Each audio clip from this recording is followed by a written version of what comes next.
Welcome to the Fiscally Awesome podcast. I'm your host, Matt Gardner, CEO and co-founder of Highline. Today on the podcast, we're going to continue with our nonprofit series. We have Karen Houghton, CEO and founder of Infinite Giving.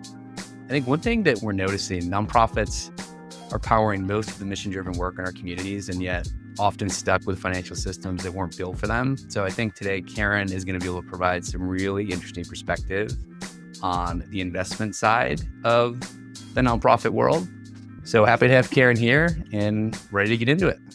Okay, Karen, thanks for joining the Fiscally Awesome podcast. It's good to see you again. Absolutely. Good to see you as well. All right. So you are part of our nonprofit series, and I think your perspective and what you're building in Infinite Giving is super cool and very relevant right now. So why don't we kick it off there? Talk about your background, where you've been, and how you came to found Infinite Giving, and tell us a little bit about Infinite Giving as well. Yeah, I'm Karen, and I have been a founder and executive director of a nonprofit. So I've been a fundraiser. I have filed for the 501c3, built a board, did the fundraising. And fast forward, I also then ended up having a 10-year career in venture capital and technology. And with that became a lot of sitting on boards. So I serve on the board of trustees for Berry College, all the way to other smaller nonprofits that are desperately trying to build up a reserve fund. And I think that kind of unique perspective of being the fundraiser and the executive director, sitting on several boards, and now founding Infinite Giving has allowed us to come alongside nonprofits in some unique ways where we're like, hey, we understand what it's like to be in your seat. We understand what it's like to be a board member and trying to help and trying to guide and not actually being in on the work. And then, of course, at Infinite Giving, we are a financial partner for nonprofits. So we come alongside you as a fiduciary and we help you think about your cash reserves. And really, it's receiving your money, managing your money, and conservatively investing your money. So non-cash gifts, reserves, and endowments. All right. So your background is interesting because I can't imagine that's a normal career arc, starting your career in nonprofits, founding a nonprofit, and then making your way into venture, and then taking those two experiences, tying them together, and building a platform like Infinite Giving to support a nonprofit. Yeah. I'm investment advisor. And so we work with hundreds of nonprofits now. Yep. And you're right. Finance people don't traditionally understand nonprofits. And a lot of nonprofits don't really understand the finance world and finance people. So finding a person in a company who really understands both sides, I think is creating a lot of value. 100%. So just to compare and contrast, like what most nonprofits are typically used to, right? You have a board, you probably have some brokerage relationship with a big bank or a local community bank, and they've invested your endowment, and you're invested in some different vehicles, depending on what your investment strategy is. What does Infinite Giving look like if you rip out that legacy model and they started to be a little bit more forward thinking and work with somebody like you guys? Yeah, what's interesting is that when you are in the finance world as a nonprofit, you almost get so used to, this is just how I have to work within the cycle. System. This just keeps going. You're like, yeah, this is what we do. We'll get CDs. We've got a brokerage account over here. No one really understands us. Or we have a really good relationship with our local bank, but then the services are really limited. And so finding a partner like us allows a lot of deep nonprofit expertise. So it's what a lot of people don't know is the banking system here in the US was created over 100 years before the first tax-exempt entity even existed. So banks are created, our entire financial system is created to serve retail and business clients. When you add a tax-exempt entity, all of a sudden there are so many more complex compliance requirements that nonprofits just have to deal with because it's more complicated. But when you have somebody who understands nonprofits and is built to exclusively serve nonprofits, it makes a lot of those underpinnings and difficulties a bit easier. And a lot of people are like, well, what does that mean, Karen? I have no pain points. And I'm like, okay, have you ever struggled to add or remove a user from your brokerage account? And they're like, oh my gosh, yes, it's horrible. I'm like, so what if you could just add and remove users as needed, new primaries? We had somebody with Fidelity and they were like, it's taken us 3 months and we still can't even add somebody to our bank account. I've been on a board, a treasurer, and I've had to go to the bank 15 times, signed 18 different versions of paperwork and still didn't get right. Then I couldn't get on the online account. It's brutal. So I totally understand that. And it's like, why should it be that hard? When nonprofits are focusing on really important mission-driven work, you shouldn't have to spend hours going to a bank. So our goal is to help really streamline a lot of things. Everyone's like, well, how do you do that? We're made to serve you. So we're not serving retail and business and then, oh, here we're helping some nonprofits. We're able to come alongside them in a completely different way. Yeah, we're going to talk a lot about this and why nonprofits maybe have historically been underserved in a lot of different ways, but they're complex organizations with a lot of governance requirements. They have board of directors who have fiduciary responsibilities. They're not that dissimilar from your days in venture, like what is required of a startup that takes capital. They have a board, they rely on fundraising. There's a lot of complexity and regulation they have to follow. Nonprofits are not that dissimilar in a lot of ways. They generally just don't have access to the same tools, systems, technologies, and sophisticated board members that you may find in a company where there's a greater alignment of financial incentives, which you're doing. So could we summarize it like this is like a rip and replace option for a traditional brokerage relationship for a nonprofit organization? Absolutely. So we are not your bank, right? We want you to keep your preferred bank, but our goal is to help you manage those reserves and go from maybe 7 bank accounts or 5 bank accounts to your preferred bank account and then everything else with us. So we still do a lot of cash management, which is high yield savings, money market, mutual funds, treasuries. So a lot of low risk holdings. And then people are like, but what if we need the money? I'm like, it's a reserve. You need to access your money. You log in, you click transfer, and it's in your linked bank account within a day or two. So a lot of it is, how do we have a financial partner who can all of a sudden have this all in one of looking at, we need really liquid cash. Maybe we also need investments. Hey, now we need policy creation and endowment creation and higher level. And the idea is that we can grow with you. So we're on the ground level of, you need a brokerage account. Let's do that for you. We'll make it really easy, all the way to, hey, we do investment committees and board meetings and policy creation. And what a lot of folks don't realize in banks as well is that they don't have a fiduciary requirement. And so for us, we're a registered investment advisor, which requires us to be a fiduciary. And we have things like annual audit support and quarterly board reports and other things where we can come alongside and figure this out together. I love it. So let's talk about the squeeze nonprofits are under right now. So you're out there, you're talking to hundreds of them. What are the pressures that you see most of the nonprofits facing right now? And there's probably quite a bit of them. Yeah, when you look at trends in giving is down. There's uncertainty. There's been a lot of nonprofits have been directly impacted by a lot of the executive orders coming out of the White House. And depending on where you fall on the spectrum, right, you have different feelings about that. But the reality is it's very difficult for a lot of folks. And when you also look at the impact on the market and the market swings that we've had, that also means high capacity donors are unsure. Things are more expensive, donors. So even your smaller donors are unsure about giving. And then when you're looking at how do we even manage the reserves, also a lot of folks are pulling out reserves because they're trying to continue the work they're doing. When they don't have that financial cushion, they're in a situation. If they're afraid, then it's sitting in a checking account and they're losing money due to inflation. So there's opportunity cost loss. I think a lot of it is just uncertainty, right? Underneath all of that is fear and uncertainty, which nonprofits are that's not an uncommon feeling sometimes, right? Because there are so many things that can pull donors, and we follow where donors are, right? Because we need money to do the work at hand. And so a lot of that, we spend a lot of time talking about taking as much fear out of these decisions as possible, even in the unknown, and then trying to shore up our expectations and our strategies and our plans so that we can weather whatever is coming. Because I think no matter where you fall on the political spectrum, we know that we're not here for a lot of stability, like that change is happening. And so how do we weather those tides and make sure that we can keep doing the important work at hand? I think that's right. I think what you're describing in a lot of ways is I think nonprofits have to speed up their internal operating rhythm, and they have to probably move a bit faster, have to be prepared to pivot in a lot of different ways, whether it's your operational design, is it your fundraising strategy, is it the amount of or the volume of your services you can provide to the community. I think all that stuff is fair game right now to be rethinking. And I think you have to be able to move faster. Good technology and good systems, I think, will help nonprofits move a lot faster than they've historically been able to move. And I think historically they've been probably one of the most underserved sectors, even though it's one of the biggest sectors in terms of there's 1.5 million nonprofits out there in the US economy.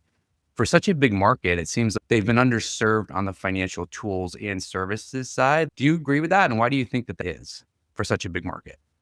I absolutely agree with that. I don't think any nonprofit leader would disagree. They would be like, yes, we're underserved.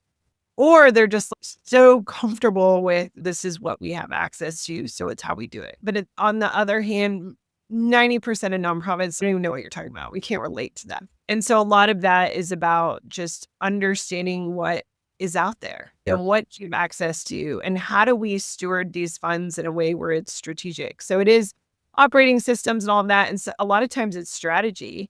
And then you have to have an awareness of what's available to you to build a better strategy. But when you have boards who are often very savvy and they're volunteering, they're passionate about your mission, they're not the CFO or they're not the executive director. And so often it's who's that kind of go-between who can help the board and the team get alignment and create movement. That's There's huge opportunity. Our whole thing on the podcast is trying to help founders and operators. And I'll qualify that by saying also executive directors for nonprofits, just start to become a little bit more financially savvy, get out of your echo chamber, pick your head up and look and see what is out there in the world right now that can make your business stronger financially. You talked about this a little bit, but can we talk about, in your opinion, traditional banks, brokerages, financial advisors? You touched on it, but where are they missing the mark? What we often see with smaller organizations is it's money sitting in the bank, like not doing a lot, right? They're like, oh, it's in a savings account or it's in a money market. And I'm like, what's the yield? And they'll come back and they're like, oh, it is 0.08. And I'm like, that our money market's 4.2. So it's like you have a bank money market or a money market, you can transfer it.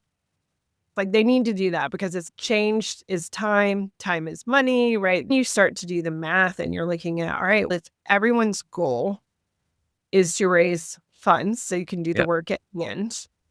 If you can steward what you already have in a different way, that is the easiest way to make money, right? And in the business world and with ourselves, often that's super common sense.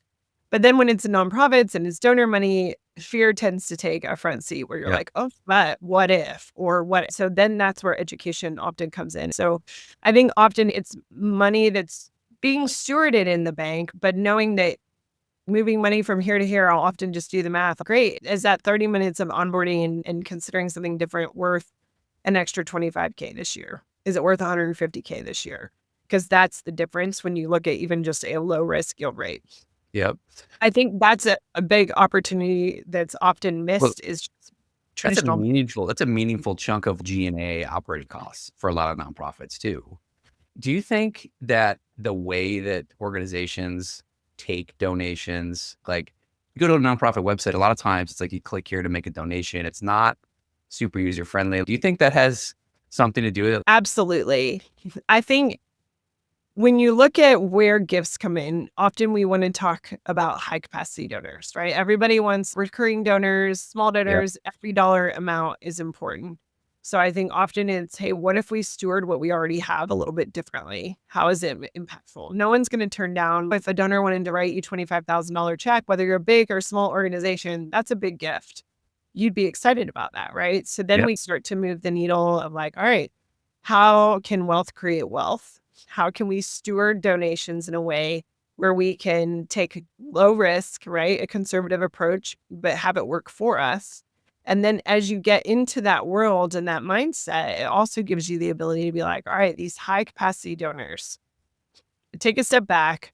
Why does Harvard have a $54 billion endowment? Stanford have $37 billion and that money, that amount moves, right? But higher ed has owned this ability to get these big gifts. And then you get to the small to mid-size and 90% of nonprofits don't even have a brokerage account. Wow. You don't have a brokerage account, you can't even receive a stock gift. And even if they do have a brokerage account, they are not actively seeking stock gifts. Why is the stock gift important? Okay, high capacity donors usually hold the majority of their wealth in assets, not cash. Because just like we're talking about for nonprofits, wealthy people don't put all this cash sitting in a checking account because you Yep. have to steward it. And so then you start to look at when they give a donation as a security, they're holding the majority of their wealth in securities versus cash and other assets. And so when they want to give in a tax efficient way, often via securities or stock gifts. So they want to give big gifts, yet 90% don't even give them that option. So it's this cyclical thing where you're like, I have to go to a big organization to give a big gift because the small ones can't handle it. They can't even receive it. That's why you keep getting these larger orgs, getting the larger donations, and the smaller orgs are just desperate to get them. So the conversation is a lot around how do we bridge those differences and start to let some of these big high capacity gifts go to the smaller organizations who are often having an even greater impact directly on our communities that we live in. Yep. So to say it another way, your high capacity donors are not going to want to liquidate stocks and then donate you the cash. Yes. Okay. So we'll go 101 really quick. If you do that, then it's saying, oh, I don't have a brokerage account. Can you just write us a check? It's very cringe. So don't do it. Because what that means for that donor is you're making them work, right? It's, oh my gosh, I'm going to have to go sell this. I'm going to do that. 100%. Make it easy. It also removes a huge layer of tax efficiencies because I then have to pay capital gains taxes on the securities. So that means we'll just use a small round number, $100. If I give it you as a security, right? And you're like, no, you got to sell it first and give it to me in cash. Then I'm going to have to sell it. And then I'm going to have probably $70. And I'm like, okay, I'm going to do all that work. And then I'm going to have to give 35% of that to the government. And then I'm going to have $65 left to give to the nonprofit. Yep. Whereas if it's a security, you can transfer a security to a nonprofit as a security. They avoid paying capital gains taxes. You get a larger gift as a nonprofit, and then they also get to claim the larger gift that they gave to a nonprofit, that tax-exempt gift. Yep. So there's a double win for the donor, right? And then it's also less work for them. And then the nonprofit gets the larger gift as well. Yep. Stock gifts less common, but they are often much larger. The national average for a stock gift is $8,000. Yep. And you're doing this with cryptocurrency too, right? Like you're able to actually facilitate that. Yeah. And crypto is also an outlier, but those gifts tend to be even larger as well. Yep. Around $12,000. This is awesome. So this is where the world is going. No doubt. People just want things easier and easier every day. We all are creatures of convenience, right? We want things to be as easy as possible. And if you make it easy for people to support and donate, I think you have a higher probability of being able to get folks in your community to support. So let's talk about the modern financial system for a nonprofit. If you were going to start a nonprofit today, knowing everything that you've learned in your career, how would you set up like the financial infrastructure? So you find a strategic banking partnership. That's where your checking, your operating account, all that has to come out. Clearly, I'm biased. I would obviously choose Infinite Giving, but when you look at a donation portal, you have to have a CRM. And then when you're looking at the financial side, what often happens is that it is a very kind of patchwork system that CFOs and directors of finances have, where you're like, great, I have all these different bank accounts for different relationships. So it becomes quite overwhelming. And then all these tech solutions also have monthly fees and transaction fees. And so then you're starting to be like, why? There's so many. So it's less efficient. It's not streamlined. There's not a lot of transparency because you have all of these different places. And finding one that is all-inclusive as possible makes your life easier. All of a sudden starts to streamline where you have way more time, right? A lot more visibility. You can have all of these key stakeholders in here. And so the idea is, at least for us, Infinite Giving, we want to make your life easier, not harder. And so having it all in one starts to open up pathways of giving, right? Because you want to meet the donor where they are. And so I always say, I can't promise that you can get all these gifts, but if you're not actively asking for them, and making it a part of your giving culture where you can access your $25 gifts in your $25,000 gifts, then those high capacity donors go to somewhere where they can Yes. give where they want to give what they want to give in the way they want to give. So Yeah. our responsibility is, okay, we may not understand it, but if the donor wants to give us in this way, we need to open up that pathway and understand that it may take a little bit of work to get it, but that it will come back to us. I think you said it perfectly. And we're also biased too at Highline, right? Because we Yeah. offer this full turnkey financial operations solution for nonprofits. And Patchwork's a good way to describe what we generally walk into. You get turns of board members over long periods of time.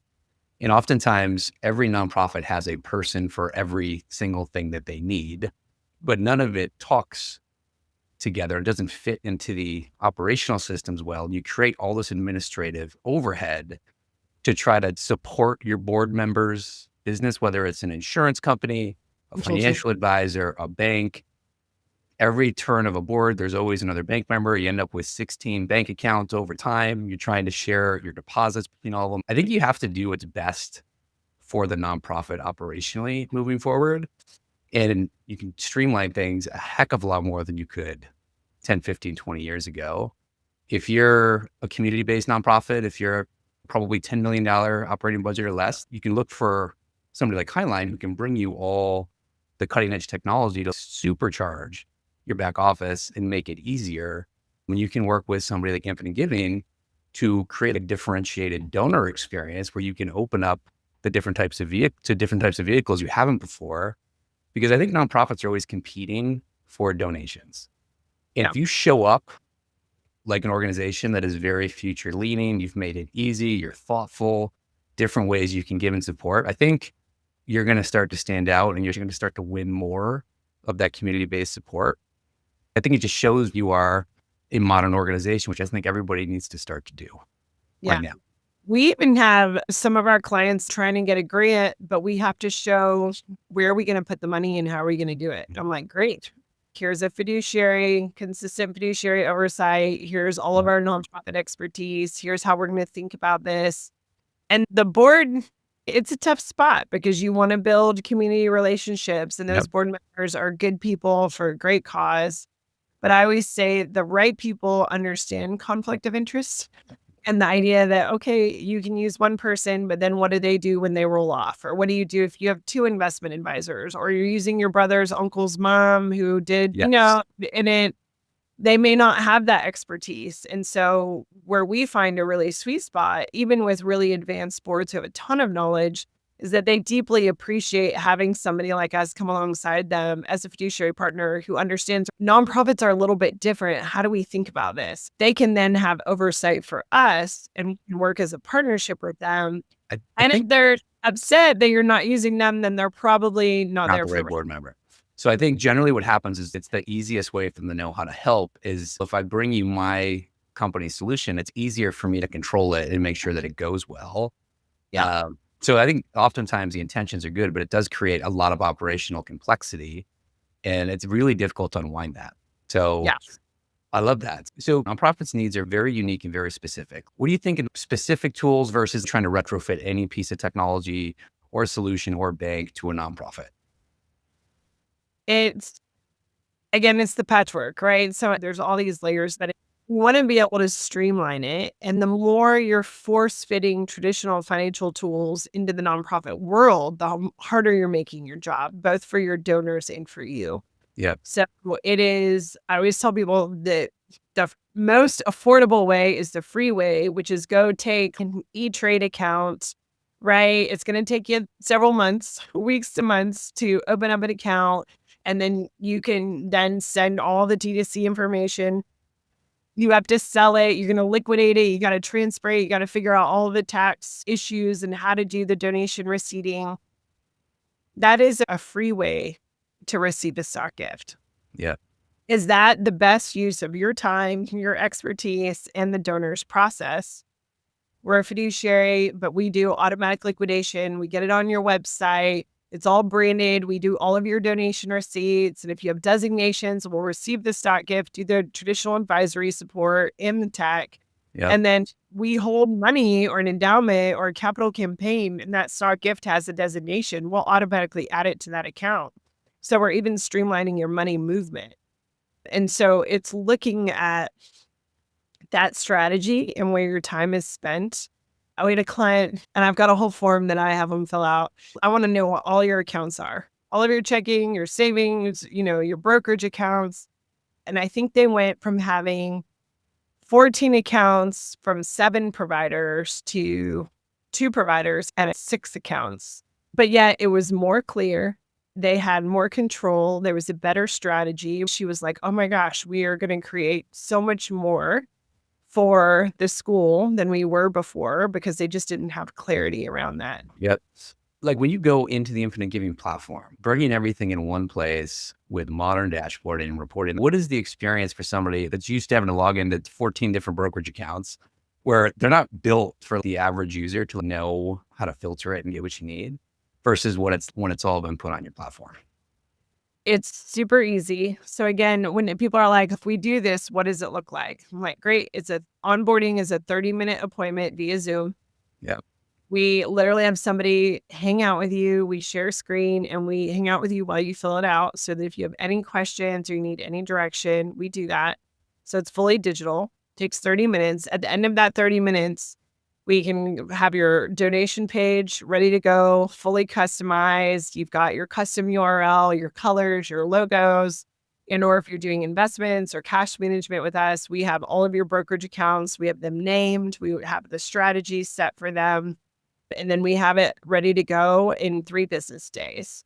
And people are like, wait, I truly didn't know that someone out there understood us and that you could do this and help us do this and help us do that. Because it was so easy. We're a tech company, but we have relationships, right? We still have people. And so I think that is a way that we have a really unique value add where it's really cool tech that just makes your life easier. It's easier to communicate to your key stakeholders. Yep. And it's all right there, easy to understand, annual audit support, policy creation. All of that's just included when you use our services.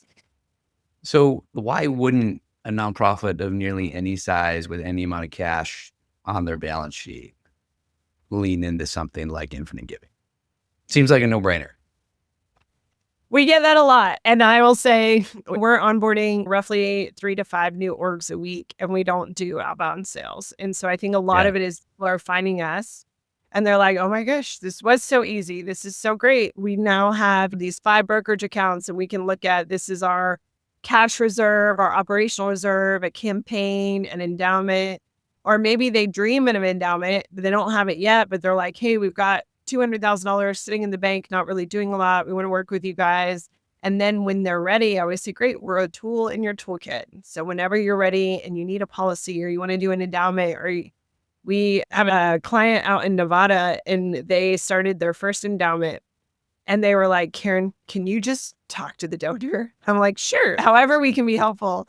And we did. And the donor funded the endowment via wire transfer, donor advised fund, securities.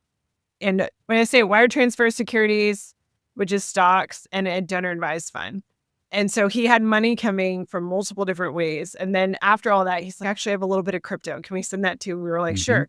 And that was really fun for us because I was like, this is a complex funding from a donor. Do you know what the hardest thing the donor had to do that he told us was the wire transfer? Because his bank made him physically go into the bank, all of the confirmation. He was like, the stocks, the donor advised fund, the crypto. He was like, all that I did for my house in 20 minutes. It was really easy. It was the traditional wire transfer was the hardest. Yeah. Well, I do. This is where the world's going. So I love the work that you're doing. And I love what you said too. You get thanked a lot. One of the reasons that we love working with nonprofits so much is they're the most gracious group of clients that you could work with. Just the ability to just help their business further their mission. It helps support the community they all live in. And nonprofit people are great people, right? 100%. They're choosing a field that is mission oriented, that they're passionate, they're getting underpaid, they're underappreciated. It's hard work, I understand. And so I think when you have somebody who can come alongside you and understand the importance of the work that you're doing, and then they're like, oh, we're not an afterthought. You were made to serve us. Like sometimes they're like, oh, I haven't even been able to get anybody to return my call. And we're like, yeah, but they're like, we're going to be too small. I'm like, no, you're not too small. This is important work. Let us help you grow. Our mission statement at Infinite Giving is that we want to leverage modern financial technology to help nonprofits grow. Love And that. we have really key core belief around that if we can have more financially sustainable nonprofits, literally the better the world and our society and communities will be. So we just want to come alongside them and help them do their work in a way that it shouldn't be as difficult as it is in the financial system. We want to help them make it more accessible. I could not agree with that more. How often is it like an internal CFO, director of finance, controller, or outsourced firms like Highline? What do you see more right now? What's most common? We speak directly with the director of finance and the CFO quite often. Sometimes as the executive director. Yeah. We talk to a lot of boards like investment committees or board chairs as Yep. well. We work with a lot of folks like you guys too. And a lot of that is just referrals. And so for us, it's just relationship oriented. If you think there's an opportunity for us to serve people, we'd love to be helpful. It's not a hard sell with us, right? So I think we do have a lot of folks who send referrals our way just because there's not a lot of people out there doing what we do.